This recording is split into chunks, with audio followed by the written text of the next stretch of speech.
Welcome to Living Transplant, the podcast that takes you behind the scenes of the transplant program at Toronto General Hospital and brings you open and honest conversations about the transplant experience. My name is Courtney, and I'm the communications specialist for the Center for Living Organ Donation.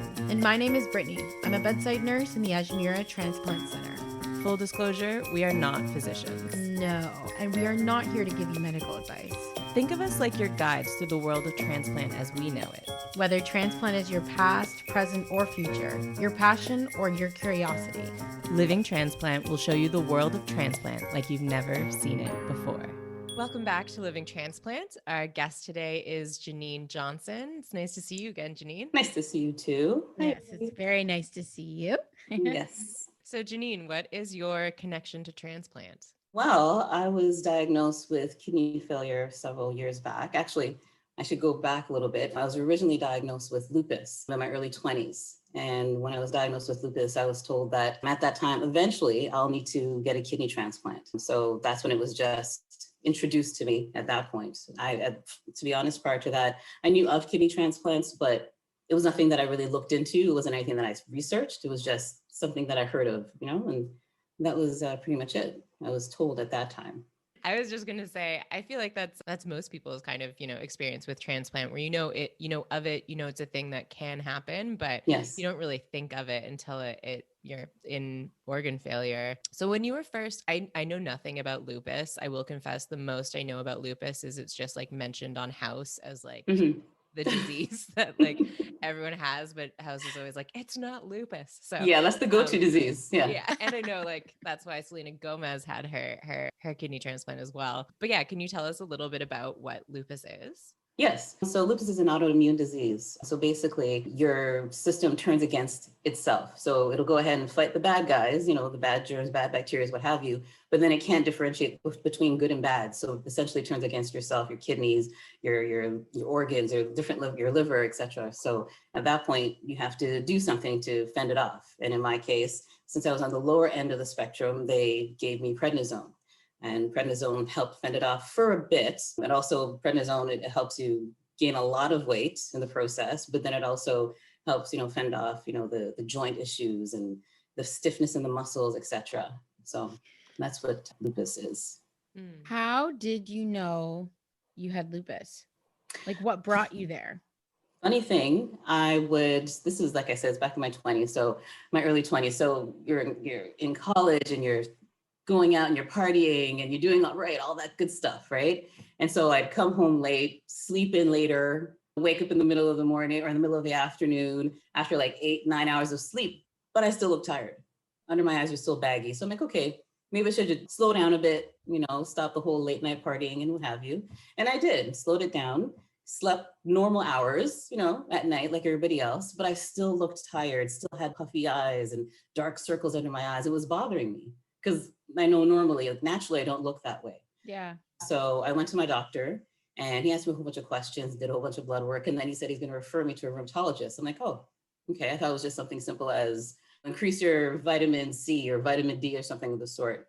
So he referred me to a rheumatologist. And the rheumatologist asked me a whole bunch of questions and did a whole bunch of tests. And it came back that I had lupus. And at that time, I had no idea what lupus was. Like you said, it was just something that shows, or from time to time, I see a commercial about it saying, 1 in X amount of people in Canada has lupus. But I never really listened and I really paid attention because honestly, it wasn't affecting me, right? But yeah, that's how I was originally diagnosed, the puffy, dark eyes. That sounds kind of frightening to be like at your doctor's office and you're like, it's just my vitamins. And then they're like, oh, you have to go to a rheumatologist. You're like, what? Yes. Why? And then it kind of raises an eyebrow. Yeah. So when that happened, like what went through your head? Well, he explained to me what the rheumatologist was for, but I've always been that type of person that, well, not me. It's a misdiagnosis. Even when I'm told that, eventually down the road, I'll need a kidney transplant. Nope, not me. Not me. That's not going to happen to me. I'll just eat healthier. I'll just exercise more. I'll do my cleanse or what have you. That's not me. That's the other person. You know what I mean? So when he told me that it was lupus, that's the mentality I had, not me. I listened to what the doctor said. And I'm like, okay, yes. Okay. I understand. And I understand what you're saying. But in the back of my mind, I'm like, no. So it's like almost like some form of denial. Yeah, it definitely was. Not even some form. It was denial. Was denial. Complete denial. I'll listen to what he has to say, right? And I'll do what he suggested, but it's not any type of long-term, it's nothing that's going to happen to me because he told me it's a lifelong thing. Nope, not me. I'll do what I got to do. I'll exercise more. I'll lose weight. I'll eat healthier, eat my broccoli, whatever I need to do. But this is not going to be stuck in my body for the rest of my life. No, you know? Right. Yeah, for sure. What a hard thing to hear when you're in your 20s, when like, yes. you know, yeah. I mean, not that all 20-year-olds think that they're invincible, but they're really, Mm-hmm. you know, you've only ever been young. There's no concept of mortality. Like really, there's nothing about your body kind of like breaking down or anything like that. So how do you wrap your head around that? At first, it was just a lot of venting, like whether it was to my girlfriends, whether it was to my mom, just a lot of venting. And they're always there. They have my back. They always encourage me, very encouraging. And although I was talking to everybody, I was still doing my own thing. Like I said, I'll exercise more, I'll eat better. I mean, I never drank a lot to begin with, but the little bit of alcohol I did drink, I'll cut that out and just do what I need to do. But if it wasn't for the support, I think it would have been a lot more difficult for me if it wasn't for the support.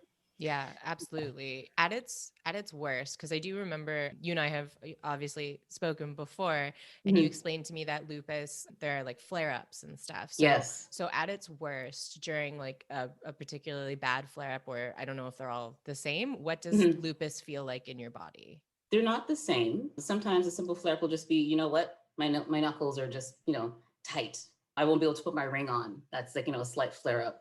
But at its worst, it'll be like I'll be sleeping in the middle of the night and all of a sudden my joints just like seize up in the middle of the night while I'm sleeping. And so I have to like get out of my bed and just try to walk. And I'm walking literally like Frankenstein because I can't move. My joints are stiff, my knees, it's just, everything's just stiff. And the whole key is you have to move. You can't just lie there. You know, like my mom will try to massage my leg. It didn't always work. Like I have to move. So we had a stationary bike at my mom's house.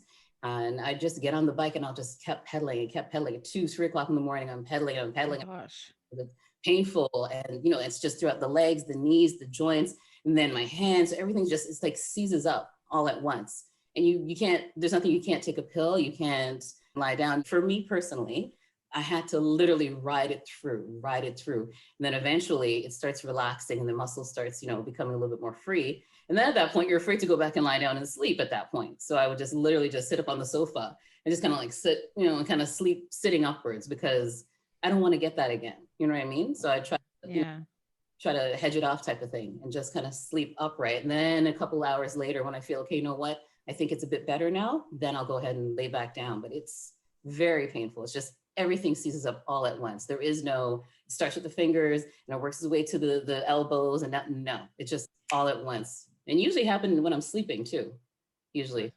Yeah, it's frustrating. I also remember saying to Brittany when we were talking about interviewing you, and I was so excited to be like, she has lupus, because I thought, which like, sorry, that not in that way, but because I thought it was like really rare. Yes. And Brittany was like, lupus isn't rare. She's shaking her head at me now. Yeah, I was like, so like, I was like, no, like most of our kidney patients are because of lupus patients. Yes, lupus nephritis. Okay, so is there like a big community that you know of, or that have you met lots of other people with lupus? Honestly, just like Brittany said, the only time I actually met somebody that had lupus was while I was sitting in dialysis. Before, nobody in my family has lupus. I've never spoken to anybody that had lupus. Like I said, the only thing I knew about lupus was just a brief commercial that I would see on television. Nobody, I'm the first in my family to have this. And the only time I would actually know about lupus, like to meet someone that had it, was while I'm sitting in dialysis, sitting there in the hospital and there's someone right beside me and, you know, you start talking, you have 3-4 hours to kill. So, you know, you get a lot of friendships and a lot of bonds that you make there and you just start talking. It's like, oh, you have lupus, I have lupus too. How long have you had it? And it was just like, you know, yeah, me too. How does yours affect you? You just, you know, you just bond over that. I don't know if this is an actual statistic. I'm sure it probably is out there somewhere, but I personally find that most of my patients that have lupus are A, of African Canadian descent, and B, are typically Jamaican. You know, I usually find that, yes, it is African Canadian descent, but I just find it's women. It's just women. Whether it's Jamaican, Trinidadian, what have you. It's just usually just women. Women, yeah. No, it's just, and I have read that it is predominantly in African Canadian or African American and in Asians. So Yep. I don't, Okay. yeah, it's mainly African Canadian and just women that I've experienced. Yeah. Hmm. So when did kidney failure start to really become a reality for you? When was that turning point? 2016, I was realizing that certain things like tomatoes, for some reason, I'm not eating tomatoes anymore. It's not staying down. Or cucumbers. Love my tomatoes, love my cucumbers in my salad. But every time I ate it, I felt nauseous and then I have to vomit afterwards. Okay, that's strange. So then I brought it back to my doctor.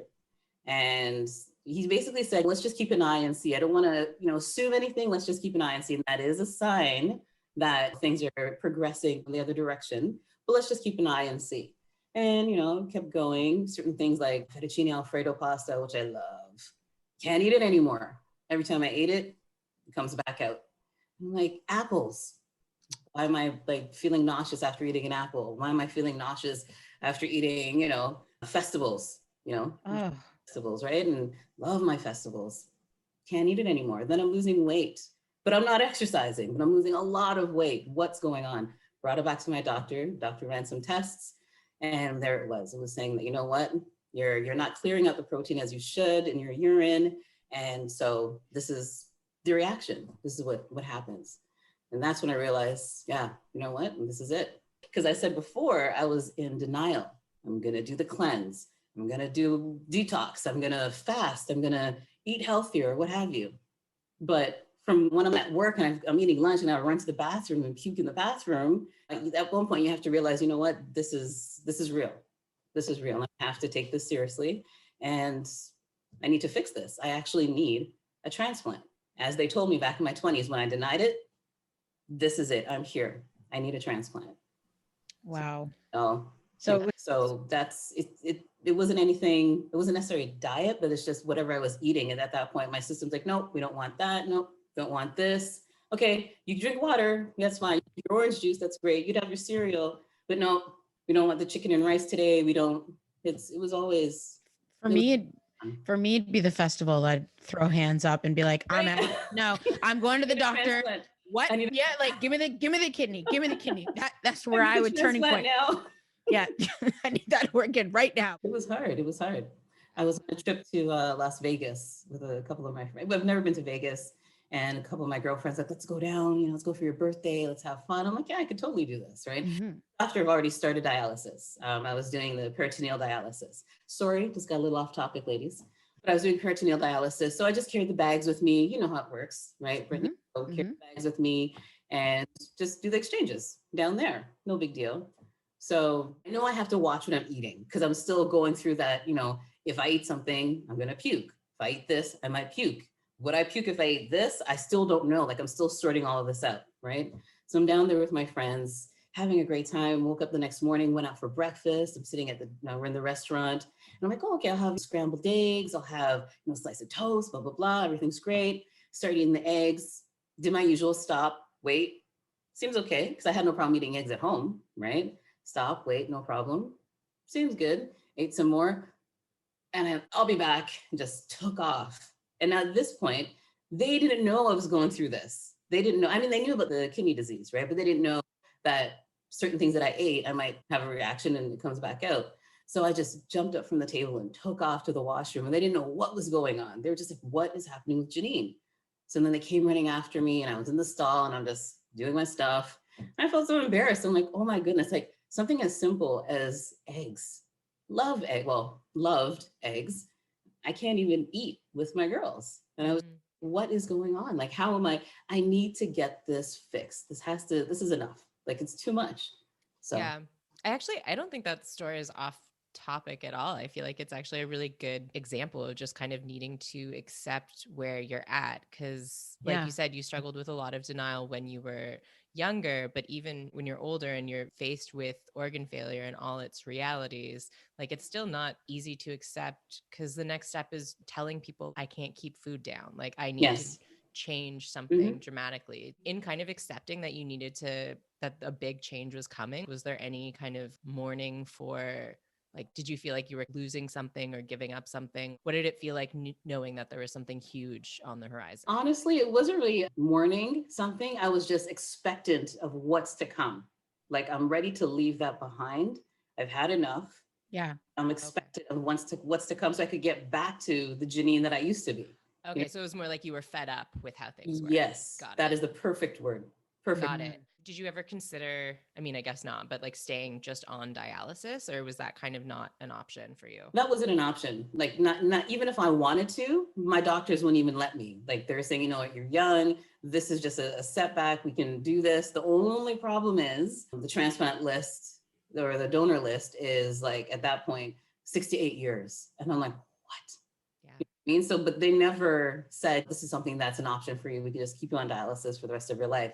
So even if I wanted to, which I didn't, but if I wanted to, that wasn't an option for my doctors. So. Yeah. The deceased donor list for kidney, unfortunately, the wait, is, I think the average is 7 to 12 years. Oh, now it's 7 to 12. Jeez. Yeah. Wow. Like, who is that time? Yeah. Exactly. I Who was has only that given time? 4 years. I was only given 4 years to live. Like I was told, Oh. well, you will have. Actually, I wasn't even told. I overheard from Oh dear. a doctor talking to Oh dear. a doctor that was in training, like a Oh student. dear. And I overheard that I had, well, she has about 4 years to live. And so within that time frame, and I don't even know what they said after that. Like I have no idea what they said after that. All I heard was 4 years still. I'm like, what? And how come he's finding out before me? Like, yeah. I student doctor, remember you you know what I telling mean? me that. That's Yeah. so unfortunate that that happened. I'm really, really sorry that Yeah. So happened. did they eventually tell you, or you just? Yeah. When I confronted the actual doctor that came in, Yeah. and I thought I overheard you speaking to the other doctor, and you told him I had 4 years to live. And he's like, yeah. And he went to his charts, and I think he realized, oh shoot, I shouldn't have said that. you know what I mean? So he pulled out his file, his chart, and he's looking at it, and he's like, yes, you know, and this is just approximate, Miss Johnson. This is just looking at the numbers and the blood and how things are progressing with you right now. You, of course, it's, you know, you can be 5 years, 6 years, but this is just approximate. And I'm just like, wow. So That's my life. Like, right? yeah. You know what I That's mean? so Like, hard. and he found it before me. This Yeah. doctor found out before me. Mm. So that was even with dialysis, because I remember talking with you earlier. You said that dialysis was not the smoothest road for you. No, Yeah. it wasn't. And that, yeah, that was 4 years. I was given 4 years with dialysis. So I knew that something had, and to hear that the list at that time was 8 years long, that's obviously not an option for me. So living donor was the route that I had to go. But dialysis was not at all a smooth route. So I went in and they placed the catheter, placed the line in my neck, and I was doing dialysis, no problem. One day I was just picking up after my daughter, just bent over to pick up something from the Oh floor. dear. Out came the line from my neck. And that same day I actually had to go in for dialysis, right? And so I'm standing here and I'm holding my neck thinking blood's probably gonna be spewing out or something. I don't know what to expect, right? So the line came out, it's on the ground, I'm holding my neck. My 12-year-old's in the bedroom. I don't want her to see what's going on because she's gonna freak out. She sees the line and I'm bleeding. And so I picked up the line and I ran to the bathroom. I'm like, what the, you know, shocked.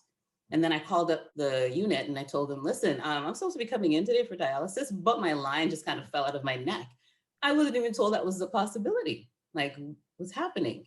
And she's like, oh my goodness, so we'll still come down and we still want to assess you. Obviously, won't be able to have dialysis today because of the line, but please come down. We need to see you right away. And I'm like, okay, sure. So I ended up getting surgery a couple of days later. And that's how I ended up getting peritoneal dialysis, right? Where I do it, you know, through the stomach and what have you. And that's how that happened. So I've tried both. I've had both options given to me. Yeah. We did another interview last week with a gentleman who he was on dialysis, I think, for 7 years, and it was just such a smooth road for him. And it's just interesting how different it is person to person. The opposite. Yes. Totally. And also in that story you're just telling too, like it's also crazy to me how resilient transplant recipients are, anyone living with chronic disease, because not only is all this stuff going on inside your body, but then also to hear that you're taking care of your daughter and like you're like, you Going know, to work. you're going to work, you're taking like, her to dance class. Yeah, you're in a partnership with someone. Like, how do you navigate all of your like home and family life when you're dealing with issues like you were dealing with? Like, what was it like explaining to your daughter what's going on in your body? Well, first I tried to keep it as natural as possible. Like I don't want my daughter to walk around thinking, oh, this is my sick mommy, or anybody really, because I don't need the sympathy. You know what I mean? So I wanted everybody to treat me as normal, So I tried to keep it as normal as possible. I continued taking my daughter to her dance classes. I continued going to work. I'd find the furthest washroom possible if I needed to vomit or anything, so no one would hear me, right? And I just tried to keep it as normal as possible. I'd go out to lunch with my friends at work, but I'd be specific as to what I ate, or I'd bring my own lunch. And like if we're going to a restaurant or whatever, I'd bring my own lunch and just kind of like pick at it. You know what I mean? So I tried to keep it as normal as possible. Mhm. But in regards to Tatiana, I just explained to her that, mommy's sick right now. And we always called her big girl. She's a big girl. I don't want her to feel she's just a little kid. So we always, my mom, my husband, we always addressed her as a big girl. Oh my gosh, you're such a big girl. You actually did the dishes, and try to empower her that way, right? So when I was telling her about my situation, I said, you know what? Mommy really needs her big girl because mommy needs help. Mommy is a little bit sick right now. And I explained to her that it's something that you're going to see mommy sit there on the bed, the side of the bed, and I'll be doing this where I'm draining out this liquid. It's going to come from my stomach. And I showed her, I engaged her. I had her take part in it so she could actually feel she's part of the process. I didn't want to hide her from it. Okay, stay out of the room. I'll be in here for 20 minutes. Don't come in. Like, you know what I mean? I didn't want to keep her out of the process. And it came to the point, like she started taking things in. Now she could tell you all the medications that I take. She knows the names. She could, like, if need be, she could call the pharmacist and reorder them for me if she needs to. Wow. She's been involved from the beginning. She's 15 now, and I had her involved from the beginning. She would sit there. She knows she can't touch while I was draining out, but she could tell me, oh, are you gonna put the 5 bag or this bag, or which one are you doing today? And like, she was always involved. She was always involved. It was sad at moments as well because her mom's sick, right? So it was sad at moments, but I told her this is just the process I have to go through to get better. This is not a permanent, this is not going to be mommy for the rest of her life. This is just the process that I have to go through just to get better. Just like when you're sick and you have a cold, you feel down, but after, drinking your orange juice, eating healthy, drinking your soup and stuff, you're fine. So this is for me, this is the same process. It's a little bit longer as opposed to a cold, but I'm going to be better. And we get to go out and have ice cream again because I couldn't eat ice cream either. We'll be able to get up and go have ice cream again. We'll be able to sit there and have McDonald's fries again because I couldn't do that either. So that was something she was looking forward to, just to try to make it easier for her. You know what I mean? Like it's just a moment. That's time. That's all. So when you got your transplant, or better yet, when you had to explain to her that you were getting a transplant, how did she take that? She was happy, but then it was a mix of emotions. She was happy, but then she was sad as well because she doesn't like being away from me. So she knows the hospital and she won't be able to stay with me. So that part really bothered her. She's like, well, mommy, who's going to help you? I'm the one who always helps you. You know what I mean? Like when we're at home, she would get the bag for me. She'd put it in the warmer, what have you. So now who's going to help you? So I tried to explain to her, there's lots of nurses and lots of doctors there, but if they're not doing a good job, I'll call you and daddy will bring you to the hospital and you can help me out. Okay. It's amazing. Remember, she's 12. Right. Yeah. So those are the things that help encourage her. Right. So she felt better with that. But the thing that really bothered her is the fact that we were away from each other. Yeah. She understood that, I'm getting a kidney, will help me live longer and feel healthy. I could eat anything I want now. Well, not anything, but I still can't eat eggs. But I could eat the way I would before. And she was happy about that. We could go have ice cream again. But she just didn't like the fact that the distance that bothered her. So. Right. Why can't you eat eggs? I don't know. Honestly, to this day, I still can't eat eggs. Now, if I eat it, I just feel nauseous. And trigger effect, like if I feel nauseous, I'm like, oh gosh, it's going to come back up again. So I've tried since, like I had the transplant back in 2018. And I've tried since then. It won't work. Eggs and tomatoes are still the 2 things that I can't eat, and cucumbers. But everything else, I'm back to my festivals. I could still, Festival. Right? That's important. So I'm back to eating everything else normally, but the eggs, the cucumbers, and the tomatoes, no, it still doesn't work. But I'd give up the eggs over the festivals. Yeah, 100%. Yeah. So coming to the acceptance that you need a kidney transplant, like it sounds like it was a bit of like a hard road, but you eventually got there because you were fed up. What is it like to realize that you need a living donor and you're going to have to, like, did your family know that you were sick? Like, did you have a lot of people to tell that you needed this transplant and that you needed a living donor, that you had kidney failure? It was a lot of people that I had to tell because nobody in my family other than my mother, my husband, and my daughter knew that I even had lupus.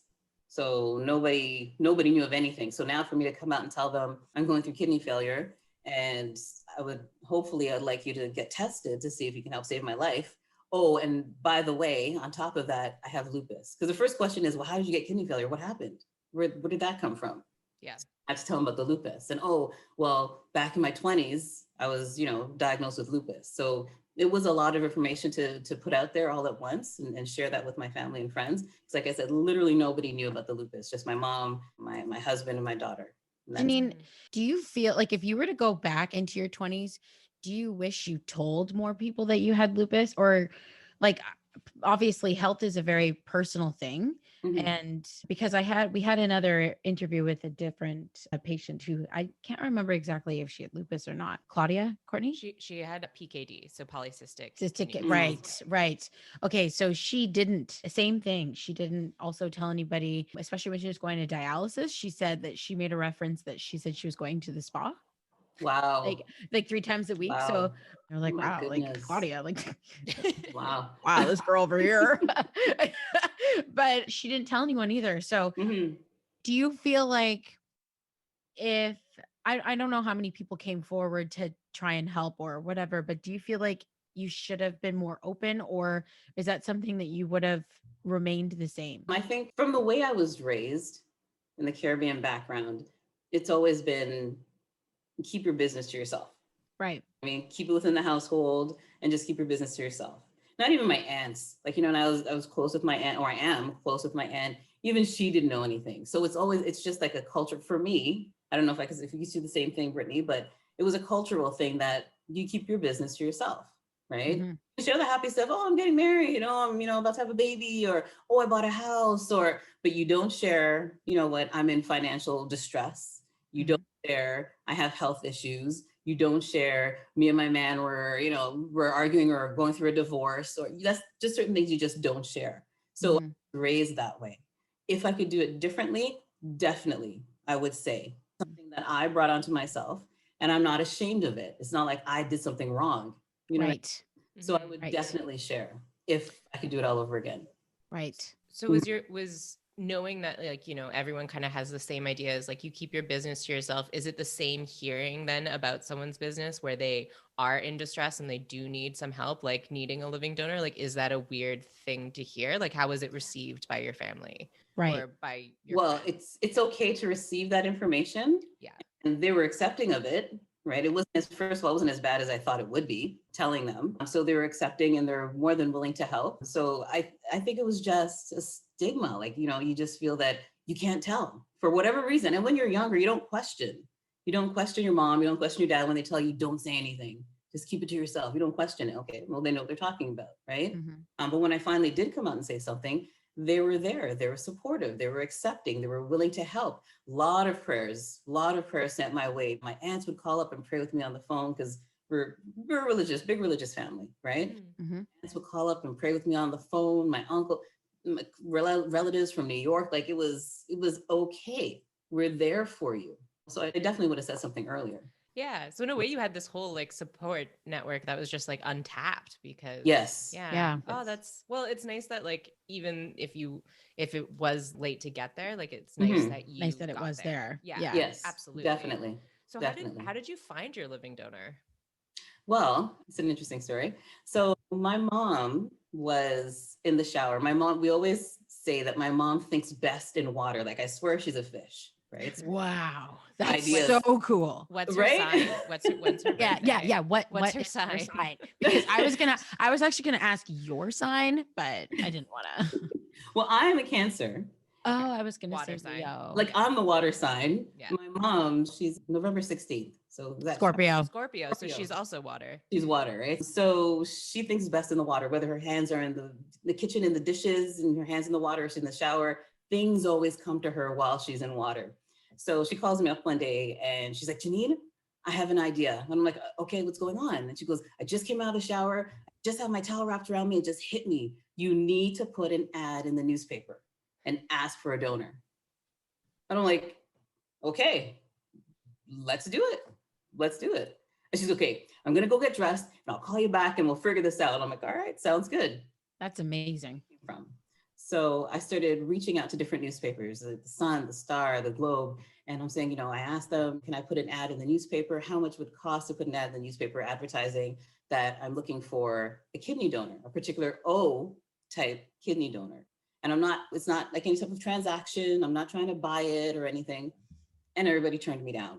The Star, the Sun, the Globe, everybody said, no, we can't put this in the newspaper. It could be perceived that you're trying to buy it and sell it on the black market. And once it goes through, we won't be there to kind of verify the transaction. We hear you saying that you don't want to buy it, but we don't really know. Also, even if you did want to buy a kidney and sell it on the black market, this is the sloppiest way of going about it. Right? Like this is there's surely a better way to go about it instead of putting an ad in the paper. Thank you. Right? So they all turned me down. And then I reached out to, and my mom's like, nope, we're not just stopping there. If we have to reach out to, Caribbean newspapers, if we have to reach out to, it doesn't matter. this is not it. So I reached out to Now Magazine and I told them, here's the situation. I'd like to put an ad in there. And I was so nervous, because I don't know a lot of newspapers in the city. Right. So I'm like, this is my situation. And I like to put an ad in the newspaper. And she's like, yeah, sure. It's going to cost da-da-da. When did you want to have it run? Did you want to put it in this week? And she was just so easy about it. I'm like, oh, okay. So I drafted up, a little blurb as to what I'd like to have in the newspaper, sent it to her, and she put it in the newspaper the following week. And I'm like, why was everybody else freaking out? Yeah, why? You know what I mean? Like Now Magazine never once said, oh, we can't because you might take it and sell it. Like they were so laid back about it, right? Well, and now it's so common for them to tell stories of people that need kidneys or need liver transplants and are looking for liver donors. Like it's a lot more living donors rather. It's a lot more common now, but I feel like probably just because it hadn't been done, because everyone knows that buying and selling organs is illegal, that they're just like, I don't want anything to do with that. Yeah. And that's what Now was saying. Now, actually, because I asked her, and I remember her name was Deborah, such a nice woman. And she said, we've never done this before. It'll be our first time putting an ad, but yeah, let's do it. And at that time, I needed help financially. My mom wasn't able to help me out. And so I said, you know what, I don't want to try and reach out to every family member, and they could only do so much. You know what I mean? So I put up a GoFundMe page, just explaining my situation. I'm trying to live, and then I'm going through kidney failure. And if you think that you can possibly help save my life, so I could be there for my family and my daughter, looking for an O donor. And that was it. And so I put the GoFundMe out there. I raised the money needed for the ad, and I posted it on Facebook. It was in the newspaper, the Now newspaper as well. And at that point, it started blowing up. It just kept trending and trending. And I'm like, wow, it's good. So people are seeing it. That's great. So I was excited. My cousin, Maggie, she took it and reposted it on her Facebook page. And so one of her friends that she used to go to church with until she moved away from the church, she went to church with a wonderful young lady named Christy Nolan. And Christy saw the ad on her Facebook page, and Christy's like, hey, I'm a no. What do I need to do? And my cousin freaked out. She's like, okay, just reach out to my cousin and her Facebook page and da-da-da-da. And then she called me, my friend Christy, she says she's a no and she wants to help you out. And I'm like, great, so, and not even 5 minutes later, Christy messaged me. And she said, I saw your ad and it touched me. You said about your daughter. So I'd like to get tested. So I said, oh my goodness. Now at this point, just a little backstory. I had other people before Christy reached out. I had other people reach out to me saying that they saw my ad and they wanted to go ahead and get tested. So I sent them the link to get tested, but I didn't think everybody was going to do it because, everybody has good intentions. Some people might say, yeah, I'll do it tomorrow. And tomorrow it's another day and another day doesn't happen, which is fine. Everybody has their life to live. You know what I mean? Christy did it literally when she said she was going to do it. She sent in the application. She messaged me back. She took a screenshot showing me that she sent it. I'm like, oh, wow, she's serious. You know what I mean? Not saying that the others weren't, but she did it right away, right? And so she saw the ad, she submitted an application, she saw her forms, and that was it. That's how she found out about it, through my cousin. And I was just very excited. Hearing that gives me faith in humanity. Seriously. Right? It really does. Your story sounds similar to Claudia's and how she found a donor as well. And same thing, just act of God and yes. Just That's like literally what it is. yeah, and it's like it's like you hear all these negative stories in the news all the time, literally, but Mhm. you never get to hear the good ones. And Yes. so was this, we might be jumping the gun with this question, but was this story ever published in Now magazine? Oh yeah. Okay, like Was published. so Yeah. Toronto Sun seriously missed out on an opportunity for Yes. this amazing story. So Yep. This is like the Pretty Woman moment where you should like walk back in and be like, huge mistake. Yeah. huge Right. mistake. Yeah, seriously. Like, I mean, you could have had an excellent story, guys, and It's this true. could have promoted organ donation in the best ways, but you missed It's out. actually, I don't know if you could see it, but that's the actual ad that was in Now magazine. Oh, wow. Amazing. Right. Wow. Oh, fantastic. Yeah. And I took that and I just posted it on Facebook, and my cousin reposted it. And the funny part is the Toronto Star owns the Hamilton Spectator. Christy, my donor, she's from Hamilton. So the Hamilton Spectator, AKA Toronto Star, then saw the ad in Now and saw this actually reached to Global News as well. So then when they saw on Global News that this wonderful woman from Hamilton reached out and she's trying to be my kidney donor, then the Hamilton Spectator reached out to me and Christy saying, you know what, we want to do an article on you and blah, blah, blah. And I'm like, wait a second, but You didn't want to help first, me. right. I reached out to you first through the Toronto Star. But now there's some traction on this story and it's in Global News and Tom Hayes is interviewing us and he's there. All of a sudden you want to come and talk to us. No. Interesting. Okay. Funny. I did it, but I made sure I told the editor, the person that was interviewing us, oh, by the way, you know, this came to you first through the Star, right? I had to say something. Absolutely. 100%. Yeah, you Yeah. have to say something for sure. So when you first met Christy, because I know you guys Mhm. met before the transplants, what was that like, meeting a stranger that had just, read your ad and was like, I'm gonna Save your this life. woman's life. Yeah, literally. Tears. It was just tears. We met at the hospital because she was going in to get tested. And it was just tears. I saw her. Oh my gosh. Whew. And I said I wasn't going to do this. Somebody say something. Okay. Every single time we tried to bring tissues, but I'm at home and I should have a tissue box, but I don't. My Like, tissue box is over there, but I guess I can't help It's either. okay. It's okay. It's okay. It's all good. So anyhow, saw her in the hospital and automatically started crying. And I thanked her, just a lot of thanking. And she said, no problem, because this is what you're supposed to do. You're supposed to help. And she was just so nonchalant. It was just like nothing. And I'm like, there's a lot of stigma about giving an organ. You feel that if you donate, you're reducing your life. If you donate a kidney and you're going to reduce your personal lifeline and you're not going to live as long. She said, no, that never crossed her mind once. She said she saw the ad and, you know, I have a daughter and if she could do something to help me be there for my daughter, why not? So she just did it without even thinking twice. It's almost like a maternal instinct. Yes, exactly. It's exactly what mothers do is they just Yeah. do. It's just like this is what we have to do and Yeah. let's do it. She didn't even think twice. So I would go with her, went with her to some of the tests and stuff that she had to do. And after a while, she said, no, don't worry about it. I don't want you to come anymore. It's okay. They're long and they're tedious. And you don't sit here for hours and whatever. I'll just call you afterwards and let you know what happened. So that's what she did. Kept in contact and she would just let me know whenever, you know, I'm going to the hospital today and I'll let you know. She came all the way from Hamilton and Wow. of course was like super grateful. Every time she came down, you know, she was like, oh my gosh, she's here again. Because she never knew that we never knew, my mom and myself, we never knew that it would be so, like so many tests, like so long, you know what I mean? We didn't expect that.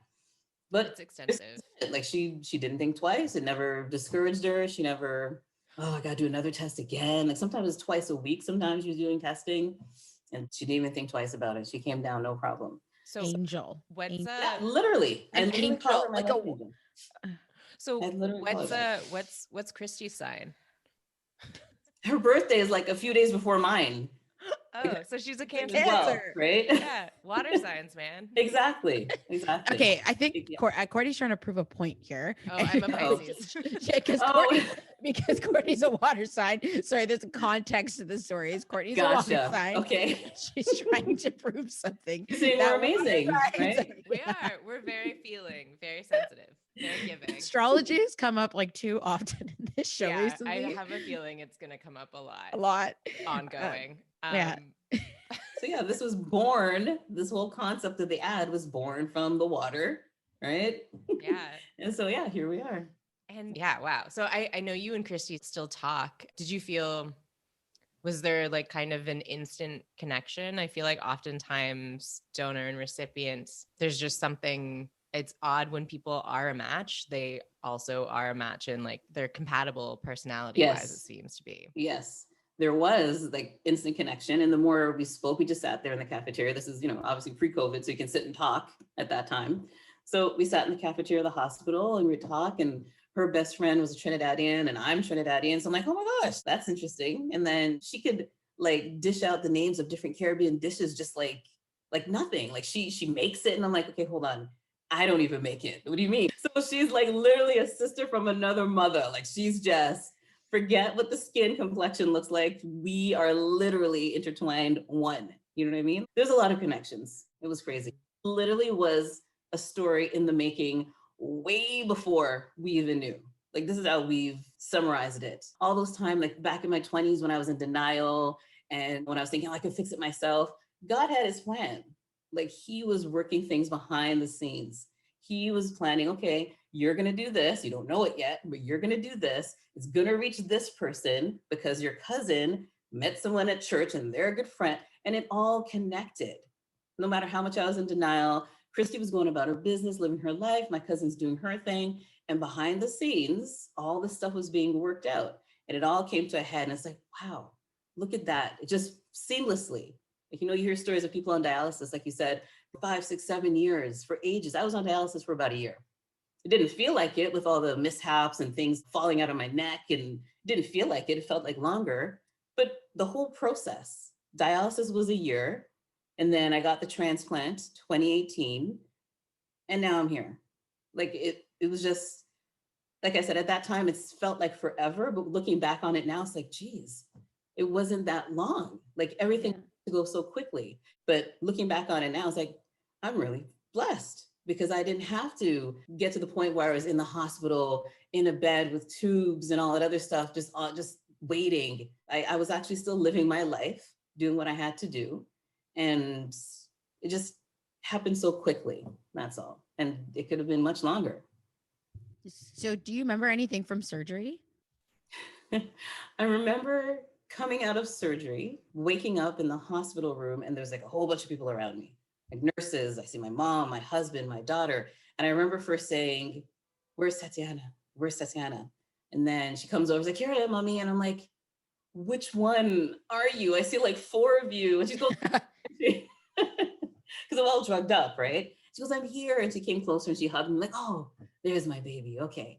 And then I woke up, I don't know how much longer after, but I woke up and everybody was still there. So I'm assuming it's the same day.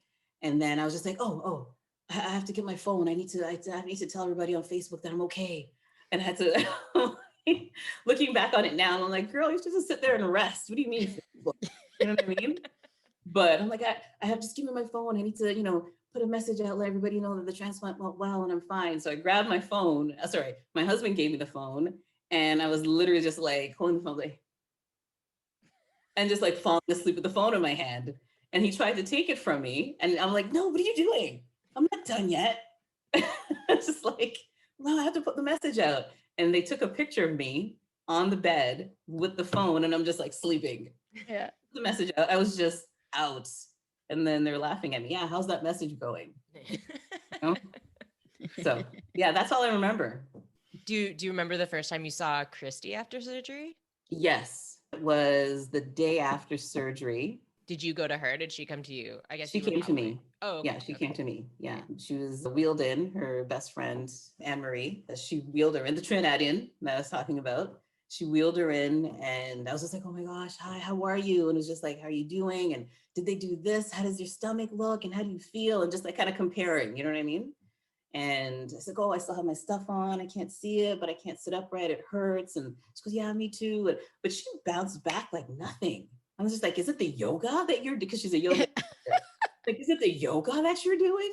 Like nothing. Meanwhile, I'm still healing. And then I left the hospital and had to go back in again because I was having a reaction to this and that. And I'm like, and Christy's up and about doing her thing. And I'm like, damn. One of our doctors told me that I can't remember what country it is, kidney donor surgeries are day surgeries. What? Yeah.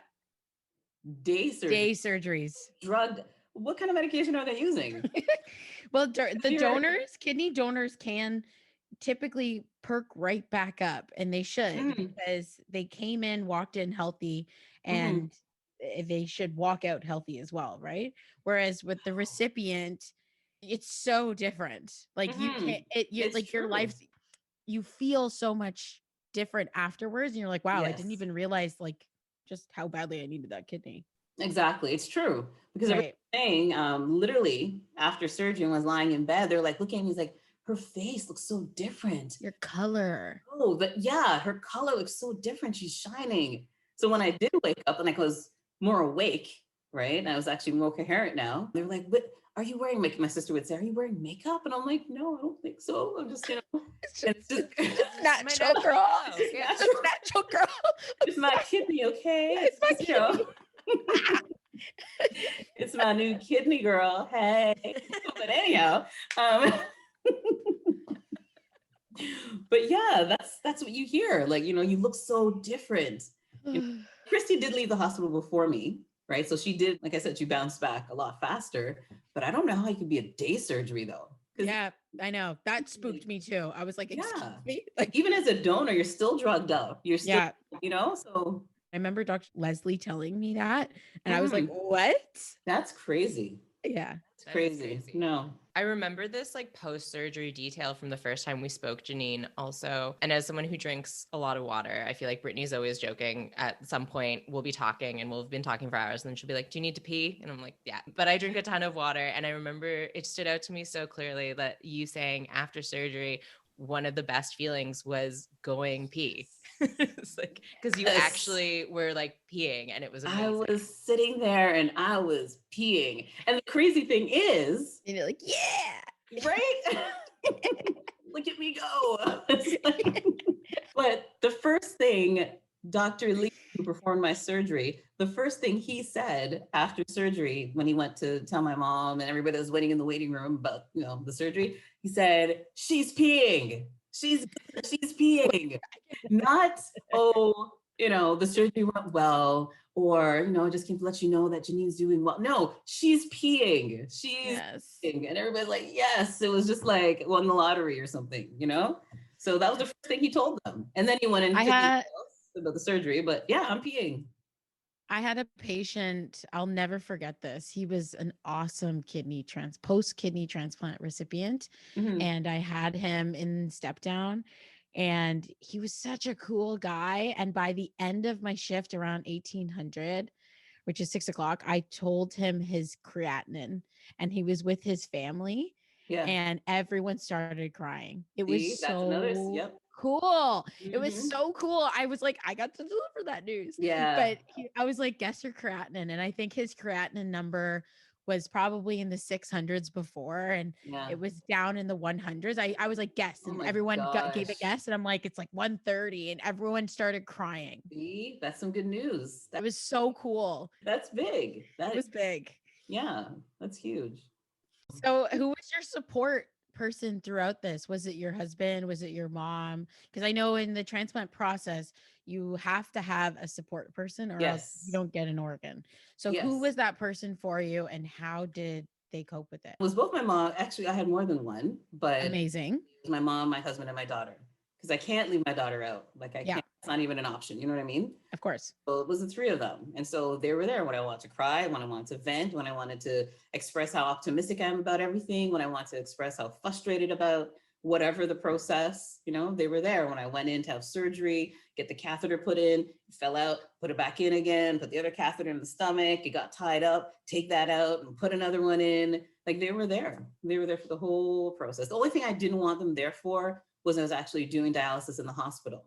And that's because it's like 4 hours, Yeah. It's a while. So I don't, and my husband always offered. He came a couple of times and my daughter came a couple of times, but my family, my husband, my daughter, and my mom, they were my biggest support system. I'm just wondering, do you have any advice you would offer to someone who is maybe at the beginning of their lupus journey, the beginning of their kidney failure journey? Like, what is something you would tell someone who's maybe struggling with denial similar to what you went through at the beginning of your journey? I'd say, don't do what I did. Don't sit there and stay in denial because it's just delaying your process. You have to talk, you have to tell, you have to share your story with your family. If you haven't told them about the lupus, let them know. The sooner the better. If you haven't told them about the kidney disease and you're wondering how to tell them, be honest. Just come out and express to them, this is my situation and I need your help. I would love it if you could get tested and see if you can help save my life, right? Just be honest. Don't do the denial thing because it's just a disservice to yourself in the end. Be honest and put it out there. And you have to have faith. Regardless of who you believe in, whether it's God, whether it's Buddha, whomever it is, you need to keep the faith because it's going to get to those times. You're going to have those times where you feel like this is not going to happen. This is not going to work out, but you have to have faith. And I always say, if there's anybody that needs to talk, if someone wants to speak to someone that went through it, I'm your girl. Give them my number. It's okay. I don't mind telling my story, sharing with them what I did, what have you. But don't get discouraged. Don't get discouraged. This is just a stepping stone. You saying that you left your name and your contact info behind at the hospital, being like, if anyone wants to talk to me, like, I love that about you. And also, Brittany, I don't know if you know, the way that Janine and I met is Paula just sent me on a goose chase. She sent me a video of Janine and Christy being interviewed on Janine's cousin's show and was like, I love this woman. Find this woman. Oh dear. Did she even know that I was a patient at the hospital, or she just wanted to just look and try to find me? I don't know how she found the video. I don't know what it was, but she was That's like, I crazy. like this woman. Go find her. And I was like, all right. And then Janine is so water signs, man. It was so like trusting that I just added her as a friend on Facebook and sent her a message and was like, hey, this is and what I'm I like, do. okay, Yeah. I'll add you. You look friendly. You look nice. Hey, okay.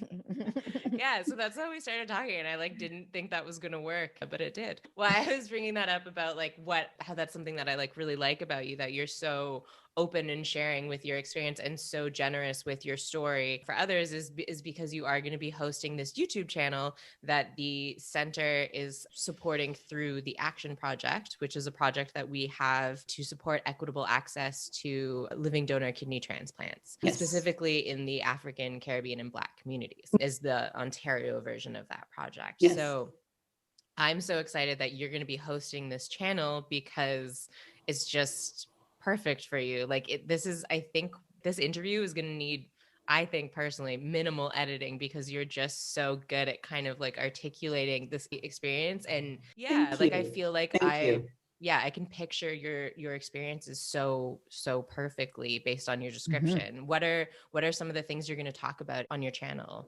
Well, first I'm going to do is get like boxes of tissues and just have it there because guaranteed I'll be crying several times throughout the show because I'm just a baby that way. But yeah, I'm really excited about it too. It's going to be, we haven't worked at all the details just yet, but we're just going to be covering different topics. It's all based around kidney disease and any type of kidney issue. And now it doesn't mean that if you don't have kidney disease or kidney issues, you can't watch. You can definitely watch because it's talking about lifestyle. It's going to be talking about health and fitness. We're talking about cooking. You get to see me cook. I'm not the best cook, but you get to right? Let's just say good thing it's not taste-o-vision. You don't have to try it or anything. So you'll see me do it. We'll be talking to different people who went through or who's going through or went through kidney failure, talking about those who's going through it now, those who went through it, what their life is like now, talking about their family that supported them. We're talking about intimacy and kidney failure. How does that work? Does it work? We'll be talking about having the child's point of view. I'm going to have Tatiana on there as well. She's going to share her story, how she felt watching me go through kidney failure and what was going through her mind. And she could give advice too, because she's not the first child to go through this, right? So she can give her advice and opinion on that as well. So it's going to be talking about a various array of things. And I'm really excited. I'm really excited to share this story, and because I could relate, and I want it to be about them, the viewers, so they can share their story with me. I can share mine with them and just help each other out. So you mentioned something that I need to ask. So Of course. tell me about intimacy in transplant. Did your relationship change with your husband at all during the transplant, pre-transplant, and post-transplant? What was intimacy like for you? Pre-transplant, there was no intimacy. And it wasn't because, lack of, or I wasn't attracted to him anymore. I love my husband to the moon and back. Mm-hmm. Just didn't feel it. I wasn't, and he would try. He would try to get intimate with me. He would, start off with, simple things as dinner and what have you, but I just didn't feel it. I wasn't in the mood. I just didn't want to go there. Like it wasn't there. Like it literally just someone turned it off. Mm-hmm. Like any type of sensation or arousal or anything, it was just gone. And Mm-hmm. I was just focused. I need to make sure I change my fluids on time, get home on time to make dinner, make sure we're there to take Tatiana to her classes, make sure Tatiana goes to bed on time. When she goes to bed, I'm out. I'm tired. I want to go to sleep. You know what I mean? And he was very understanding. Like he knew what was going on, because before this, we were wild rabbits. We're good. You know what I mean? Like there was issues. You know what I mean? But then this started, and it's just complete downturn. And it's partially because of the medications, and it was partially because of, like I said, I just didn't feel it. I was not into it. But I would still, we'd cuddle and you know what I mean? But actual physical intimacy, I just wasn't about it. But he knew and he understood. After transplant, then to be honest, it didn't even start up right away after transplant. Yeah. I was still healing, and then I still had side effects. I had to go back into the hospital a couple of times after the transplant because the medication we were still adjusting medication. It was either too much or wasn't enough. And I almost passed out a couple of times. And so the last thing you're thinking about is sex, to be honest, right? So it took, I'd like to say maybe at least 5-6 months after transplant where the feelings started coming back up again. Okay, it's working, it's coming, slowly but surely. And I started getting back into my own again. I started feeling as a woman again. You know what I mean? Yeah. He was completely understanding throughout the whole process. He never turned around and was like, oh, why, how come? Like nothing of the sort. That's amazing. That's so a solid man. Yeah, you have to have someone that's there for you like that. Yes. Absolutely. You have to have someone there for you like that. So it's so important to understand, like when you're going through health stuff, that like you can't have sex and enjoy sex if you don't feel sexy. Yes, exactly. Like, oh my gosh, that's 100% true. Yes. That's the last thing on your mind is sex. Like you don't feel sexy. You don't feel like you want to put on anything sexy. You don't feel, let's put on some romantic music. No, you don't feel that. I just want to go to sleep. I just want to go to sleep, or I just want to lay here and just watch television. Like I don't feel that. And he understood. I mean, I think if you are, I imagine when you're struggling with kind of illness and stuff, you're taking it one day at a time already. Literally. Yeah. It's like, it's not even on your radar. Like yes. It sounds like for a lot of people that I've talked to, as they progress in their organ failure, their world kind of gets smaller and smaller. Their daily activities get shorter and shorter. And polycystic kidney disease people that I've talked to, especially, like you're just so tired. Yes, like it's true. Yeah. One woman I know that I spoke to, she was like, my day was a to-do list of 3 things, because that's all I could manage to do in one day. And they could be things like go to the grocery store. That could be number 1. And like that's a full chunk of the day. That's 1/3 of my day, because that's all I can manage. But I am happy to say we're back. It's good. There's no issues now. So that's amazing. That's great to hear. And I'm so excited you're going to be addressing that topic on your YouTube channel. And also Brittany wants to do like an entire episode on that, which I totally agree with and would love to do. So we might have to have you back. I'll be there. Yeah, I will be there. It is incredibly important and literally mind-blowing to me that this is not a topic that is discussed within transplant. Not at all. In the 5 years, not a long time. Okay. I'm not like, I've been here forever. In the 5 years that I've worked within the transplant program, I have never had a conversation with one of my patients. I've never heard of this coming up as a topic within, because it is very, I'm not saying it doesn't happen within maybe a doctor and a patient, because it has to.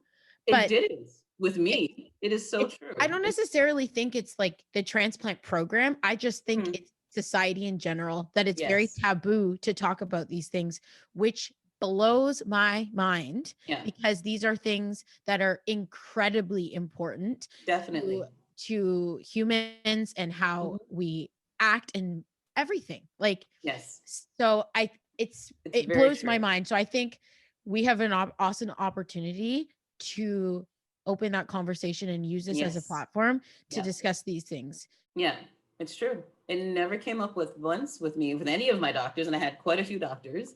Never came up once with the doctors, with the nurses, nobody. No. So I started feeling, well, wait a second, where's my drive? Where's my urge? Where is it? You know, what? And this is before, like I said, all the tons of meds that they put me on after the transplant. This is this is just going through the beginning stages. You know what I mean? What's going on? And honestly, it didn't even cross my mind until I started feeling those things. Right. It never crossed my mind when I was told, yeah, you're going to need a kidney. When I was told, yeah, you got to go in and get a catheter put in. It never crossed my mind. It only crossed my mind when we tried to get intimate. And it's like, I don't really feel like it. And then I realized, wait a second, why am I not feeling like it? Why is it so many times I don't feel like it? What's going on? Right. But yeah, it never gets addressed. And that's, this is definitely, we need to talk about that, because it's part of the process, just like the transplant, just like the recovery, just like they talk to you about nutrition, pre and post transplant, intimacy should be in there. It's something that gets you ahead in terms of your mental health. Yes. Regardless if anybody wants to address, it's something that gets you ahead and puts you in a better positive headspace to do things. So it doesn't even need to necessarily be physical sex, but intimacy is like a umbrella term for many things, right? So if it's not happening at all, I mean, that's a pretty big part of your mental health that's not being talked about. Absolutely. It's true. Very true. Very true. Yeah, that's a future episode I'm really looking forward to. Thank you so much for joining us, Janine. It's been amazing talking to you again. And this whole conversation was just such a pleasure. Such a pleasure. Love talking to you ladies. I'm glad I was here. I'm glad you invited me. Thank you very much. Sorry for the tears, but you know, you guys are doing a great job. So thank you so much. Thanks for listening to this episode of Living Transplant. If you have questions or suggestions for future episodes, email us at livingorgandonation@uhn.ca.